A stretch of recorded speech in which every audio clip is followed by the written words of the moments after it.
Hello बच्चों, let's read this question. The question has assertion and reason. The assertion says in carbonate ion, carbon-oxygen bonds are of equal length, and the reason says bond length decrease with the multiplicity of bond between two atoms. तो अगर मैं बात करूं सबसे पहले कि concept of this question is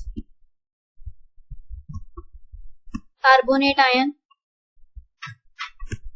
ठीक है, सबसे पहले हमारे पास जो कार्बोनेट आयन होता है वो क्या होता है, CO3 2 नेगेटिव.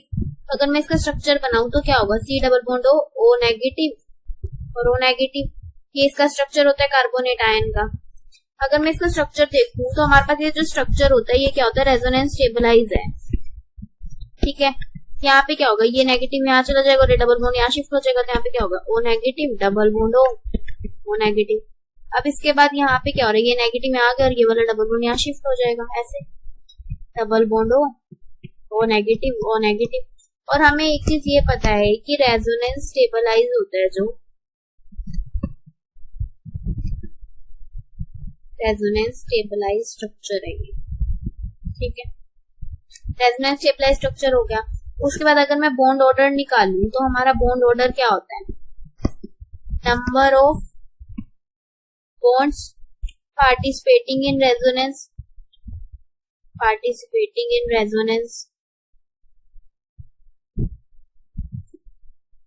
ठीक है, divided by total number of resonating structure, RS लिख दूं, रेजोनेटिंग स्ट्रक्चर. तो अगर मैं निकालूं, अगर मैं इस कार्बन को 1 2 और 3 नाम दे दूं, ठीक है, तो अगर मैं बॉन्ड ऑर्डर निकालूं CO1 का, then bond order of CO2, then bond order of CO3. तो अगर मैं तीनों का निकालूंगी तो मेरे पास तीनों का क्या आएगा, तीनों में हमारे पास क्या है, बॉन्ड पार्टिसिपेट 4 ही कर रहे हैं तीनों में.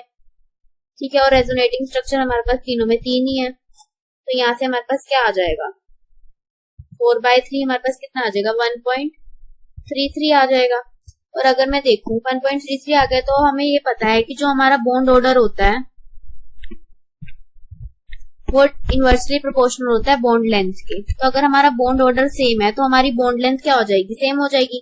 मतलब कार्बोनेट आयन है इक्वल बॉन्ड लेंथ. ठीक है, तो हमारा असर्शन यहाँ से क्या हो गया, करेक्ट हो गया.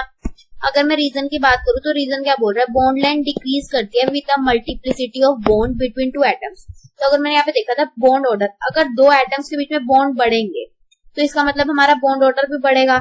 और अगर यहाँ पे बॉन्ड ऑर्डर इंक्रीज होगा तो हमारे पास क्या होगा, बॉन्ड लेंथ हमारी क्या हो जाएगी, डिक्रीज करेगी. तो हमारे पास ये क्या हो गया, रीजन भी करेक्ट हो गया. बट यहाँ से हमें ये हुआ कि जो असर्शन है उसका ये रीजन करेक्ट एक्सप्लेनेशन नहीं दे रहा है. तो हमारा करेक्ट ऑप्शन क्या हो गया, B. Both assertion and reason are true, but reason is not the correct explanation of the assertion. So hope you understood it well. Best of luck.